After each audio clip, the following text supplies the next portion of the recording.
Olá, meus amigos, minhas amigas, caros alunos. Vamos continuar estudando a Lei 8069/90, o ECA, Estatuto da Criança e do Adolescente. Vamos agora fazer a leitura do artigo 19b. A criança e adolescente em programa de acolhimento institucional ou familiar poderão participar de programa de apadrinhamento. Mas o que é apadrinhamento? O que é ser padrinho? Ah, Davi, eu tenho meu padrinho de crisma, eu tenho meu padrinho de batizado, eu tenho meu padrinho de casamento. A ideia é essa. A ideia é essa. Apadrinhar. Aquele que se propõe em cuidar do outro. Apadrinhar.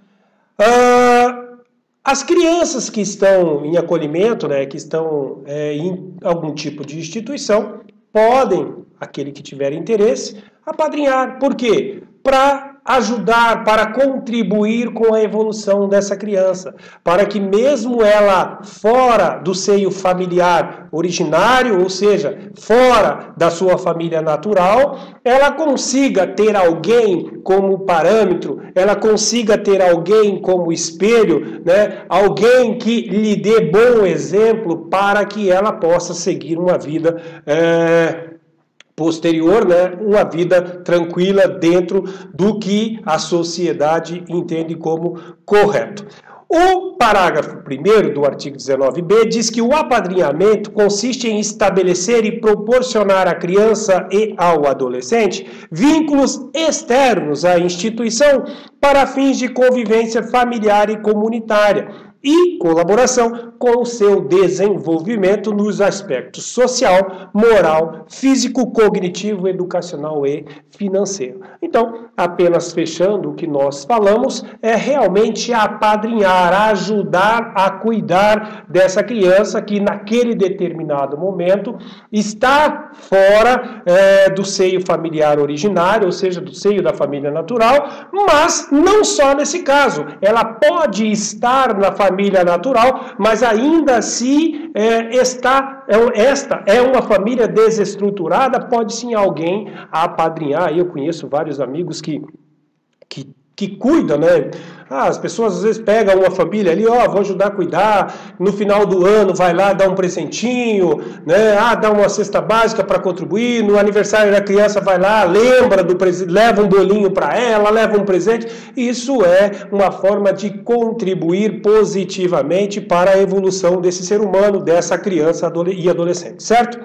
Continuando. Quem pode ser padrinho ou madrinha? Qualquer pessoa?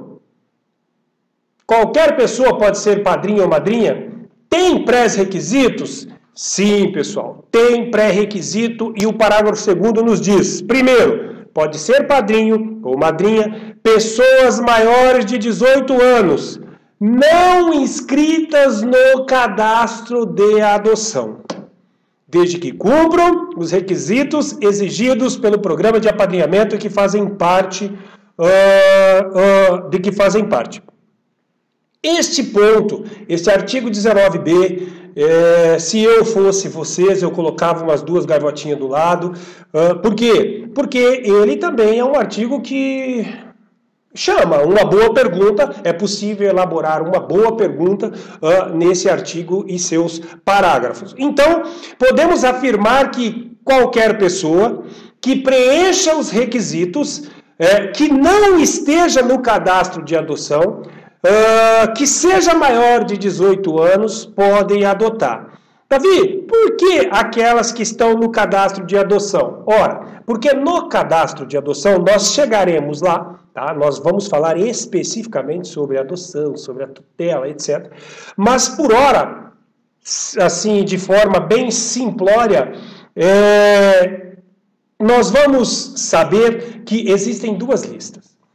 A lista das crianças e adolescentes disponíveis para a adoção e a lista das pessoas, dos casais, dos interessados em adotar.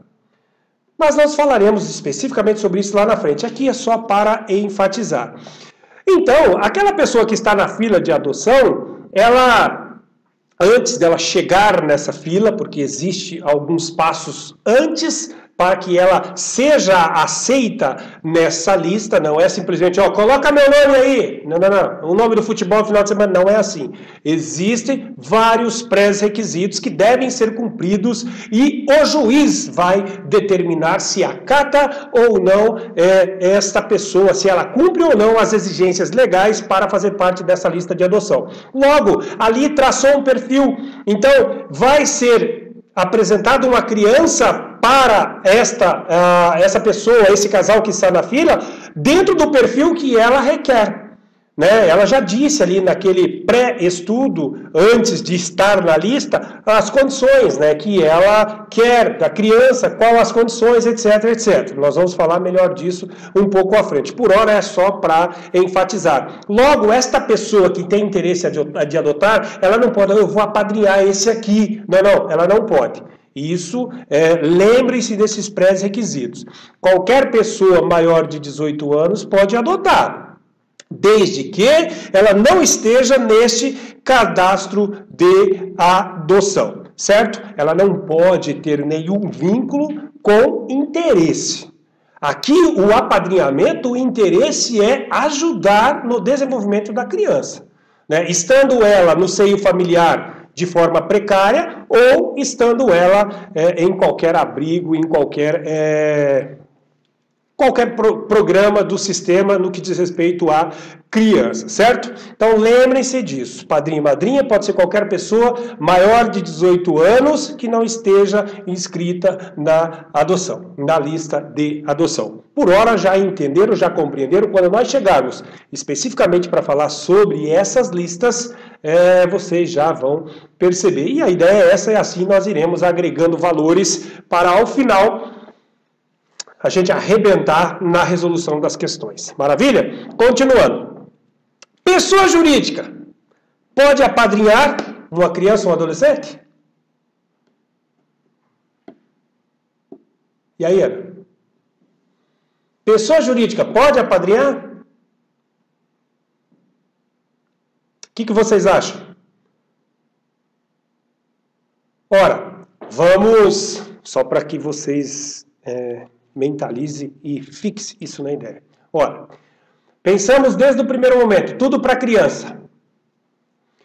Pensamos depois que apadrinhar é ajudar, é contribuir, né? Lembra que eu falei, o cara que vai lá, dá um presente, leva para passear. Ora, se nós pensarmos coerentemente, sim, a pessoa jurídica pode. E sim, ela pode apadrinhar. A inteligência do parágrafo 3º diz que pessoas jurídicas podem apadrinhar criança ou adolescente a fim de colaborar para o seu desenvolvimento.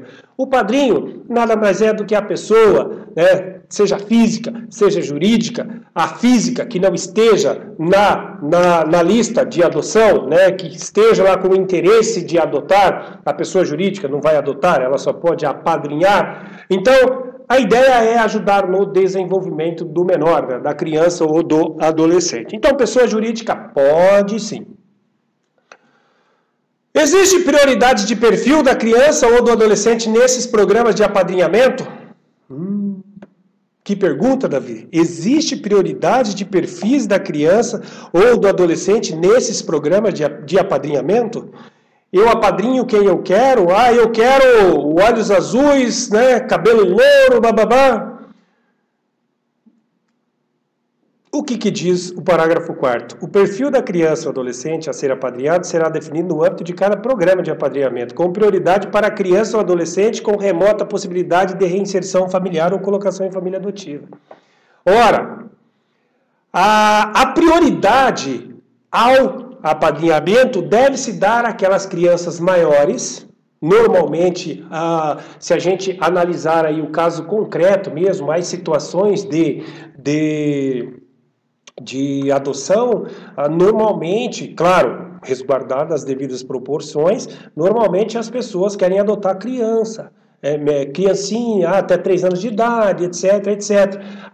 Quando ela toma uma certa altura ali, uma certa idade, vai ficando maiorzinha, então essas têm menos chance de serem adotadas. essas terão prioridade no programa de apadrinhamento. Então você não pode ir lá na instituição onde essa criança está recolhida, no programa, e não, eu quero apadrinhar aquele bonitinho ali e deixar o outro. Não. Então existe dentro da própria instituição, né, os pré-requisitos, a definição de como deve se dar esse programa de apadrinhamento. Ou seja, a ser apadrinhado será definido no âmbito de cada programa de apadrinhamento. Vai ter, vamos dizer assim, eu não posso dizer taxativamente uma norma, mas tem um regulamento. Então, a pessoa que quer apadrinhar, claro, tem os pré-requisitos, as necessidades, né? Nós já sabemos, tem que ser maior de 18 anos, pode ser homem ou mulher, pode ser pessoa jurídica, só não pode estar inscrito na fila de adoção. E deve seguir os pré-requisitos, né, exigidos nesse regulamento, com prioridade às crianças que têm menos chance, ou seja, a possibilidade mais remota de serem adotadas, de serem reinseridas aí num programa familiar num programa de família adotiva. Certo, senhores? Continuando. Quem pode executar esses programas de apadrinhamento? Puxa, Davi, quem pode executar esses programas de apadrinhamento? Vamos ver o parágrafo 5º. Os programas do serviço de apadrinhamento apoiados pela Justiça da Infância e da Juventude poderão ser executados por órgãos públicos ou organizações da sociedade civil. Lá na frente, nós vamos também trabalhar um pouco das organizações da sociedade civil que podem, juntamente com o poder público, tratar de interesses das crianças e dos adolescentes. Ou seja, pode ser uma organização da sociedade civil que, vamos dizer lá, o albergue é uma organização civil, né? Mas o poder público, esta instituição, ela vai estar vinculada de alguma forma ao poder público e lá com certeza vai ter um programa de apadrinhamento. Então quem executa esses programas são os responsáveis. Pode ser o poder público ou pode ser organizações da sociedade civil. Maravilha?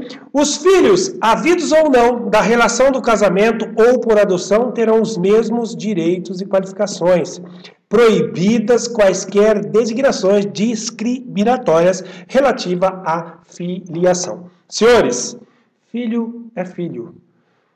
Ah, mas ele é adotado. Por hora nós vamos ficar só com essas informações, porque para frente nós vamos agregar mais informação sobre a adoção, sobre o filho adotivo. Por hora não há divergência entre o filho natural, né, o filho biológico, para o filho adotivo. Consagrada a adoção, realizado as devidas alterações dentro do que prevê a legislação, é filho para fins de herança, etc, etc, etc. Um pouco mais adiante, nós iremos reforçar, trazer mais subsídios ao entorno desta informação. Por hora, apenas sabemos, vamos definir na cabeça aí, e colocar do lado ali que não há diferença, certo? Terão os mesmos direitos e qualificações. Maravilha? O poder familiar será exercido em igualdade de condições pelo pai e pela mãe, na forma que dispuser a legislação civil, assegurando a qualquer deles o direito de, em caso de discordância, recorrer à autoridade judiciária competente para a solução da divergência. Pegando aí o caso concreto, pessoal, trabalho bastante na área de família, né, tenho bastante processo na área de família. Por sinal, assim, é bom de trabalhar. Eu gosto porque... Claro, resguardado aí algumas, todo lugar tem, toda profissão tem, alguns empecilhos, né? Algumas interpretações equivocadas, mas eu gosto do direito de família porque o direito de família, vamos dizer assim, ele é taxativo. É seu, é meu, é do filho. Então, assim, é diferente do direito civil no geral, vamos pegar o Código Consumidor, que às vezes você defende uma tese, outro defende outra, etc, etc. Mas no direito de família não. A norma já traz o que é do fulano, o que é do ciclano e o que é do beltrano. Então, normalmente as decisões elas são simples. São decisões assim, são simples. Imaginemos lá um divórcio, ele pode ser litigioso ao extremo, mas vai chegar na decisão, o juiz vai dizer que na constância da união, pegamos lá um exemplo, casado com comunhão parcial de bem. O juiz vai dizer que tudo aquilo que foi adquirido na constância da união, 50% para cada cônjuge. Pense que decisão padrão, ou seja, volta-se o estado inicial. Esse é o problema. Mas o que eu quero enfatizar aqui é que o pai e a mãe têm igualdade de condição. Lembra que eu falei no bloco anterior de um caso concreto onde a mãe ela quer porque quer tirar a filha do pai? Esse é um caso que um único processo eu contrarrazoei 5 recursos. Todo e qualquer manifesto que a juíza dava nos autos, o colega lá defendendo a parte contrária recorria. Decisão interlocutória, cabe o agravo lá, vai para o tribunal.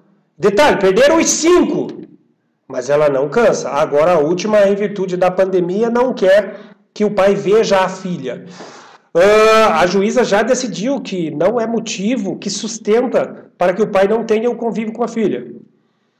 E, assim, inclusive hoje eu li, já houve um questionamento sobre a decisão da juíza, que é um absurdo, que não se pode, que está morrendo gente. Pessoal, resguardadas as devidas proporções. O que eu quero enfatizar aqui é igualdade de condições para pai e mãe. Cabendo, quando houver divergência de interesses do filho, cabendo a qualquer um desses questionar judicialmente para defender o direito da criança, certo?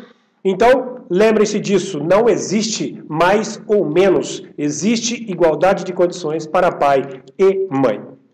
Aos pais incumbe o dever de sustento, guarda e educação dos filhos menores, cabendo-lhe ainda nos interesses destes a obrigação de cumprir e fazer cumprir as determinações judiciais. Olha só, aos pais, isso é meu dia a dia. Tem muitos casos, pessoal. Eu tenho assim, muitos casos que eu defendo o homem, muitos casos que eu defendo a mulher. Por sinal, eu digo assim, na minha experiência, não sei os outros colegas, mas na minha experiência, eu acho mais fácil advogar para a mulher. Para a mulher é mais fácil advogar, para o homem é um pouco mais complicado advogar. Em que pese, parece, porque não mas parece que no começo o homem perde muito. E eu digo porque eu tenho dos dois lados, assim, é mais fácil justificar quando a gente está advogando para a mulher. Mas o que eu quero sustentar aqui é que aos pais cabe o dever de sustento. Imaginemos que a criança gasta R$1.000 por mês. 500. Muitos, aqueles, tanto o homem quanto a mulher, às vezes aquele que está com a criança, porque não tem relação, são coisas distintas, a guarda com residência. Mas muitos dizem assim, mora comigo, só o outro que tem que pagar. E não é bem assim, a responsabilidade é de ambos os pais. E o pagamento ele é igual. Mas, na prática, às vezes a gente tem algumas divergências, certo? Saibam disso. Aos pais incumbe o dever de sustento dos filhos, certo? Guarda a educação de todos os seus filhos menores. A mãe e o pai ou os responsáveis têm direitos iguais e deveres e responsabilidades compartilhados no cuidado e na educação da criança, devendo ser resguardado o direito de transmissão familiar de suas crenças e culturas, assegurados os direitos da criança estabelecidos nessa lei. Mais uma vez, para reforçar a igualdade de direito e a igualdade de responsabilidade para com o pai e para com a mãe frente ao filho desses. Essa pergunta eu já respondi ela e creio que vocês vão acertar de pronto. A falta ou a carência de recursos materiais constitui motivo suficiente para a perda ou a suspensão do poder familiar? Lembram? Quando eu falei do caso concreto, uma situação que eu estou atuando, dos pais menores com dificuldade financeira, E lembram que eu falei que não era motivo, né? Isso não é motivo para a perda ou a suspensão do poder familiar. Então, a resposta aqui não é verdadeira. A falta ou a carência de recursos não é motivo suficiente de perder, né? Do pai ou a mãe perder, ou que seja pelo menos suspenso o poder familiar. Certo, senhores? O artigo 23, ele é taxativo e muito claro. Eu destaquei o não ali, certo? Para que vocês lembrem disso, caso venha um questionamento desse na prova, que não é motivo. Está passando por dificuldade financeira. Não é motivo, certo? Eu acho que é salutar eu trazer um caso prático. Num determinado momento, uma vez que eu estava na guarda, isso há alguns anos nós fomos acionados para prestar um apoio ao Conselho Tutelar. Chegando lá, tratava-se de um cidadão, né, e sua esposa, com uma criancinha de uns 2 aninhos e meio. A informação era que a criança estava sofrendo maus tratos, por quê? Porque o cidadão, ele catava recicláveis. Então ele saía de manhã e colocava a criancinha dentro do carrinho, no colchãozinho ali, colocava isso, e ele e a mulher catando reciclável. E voltava de tarde. E alguém denunciou, dizendo que aquilo ali era um maltrato àquela criança. Chegamos no local, com o devido respeito, mas eu, particularmente, isso foi minha opinião, né, bem claro, né, minha opinião da situação, não concordei com a atitude da conselheira. E eu e meu colega, nisso, enquanto ela foi lá verificar, estava numa situação, assim, simples. Nisso, o cidadão veio conversar comigo e falou, olha, senhor, onde eu vou deixar minha filha? Ele morava de frente a um posto de saúde que do lado tinha uma creche. Ele falou, senhor, eu já fui ali mais de 200 vezes. Faz 2 anos que eu moro aqui, e nunca tem vaga para minha filha.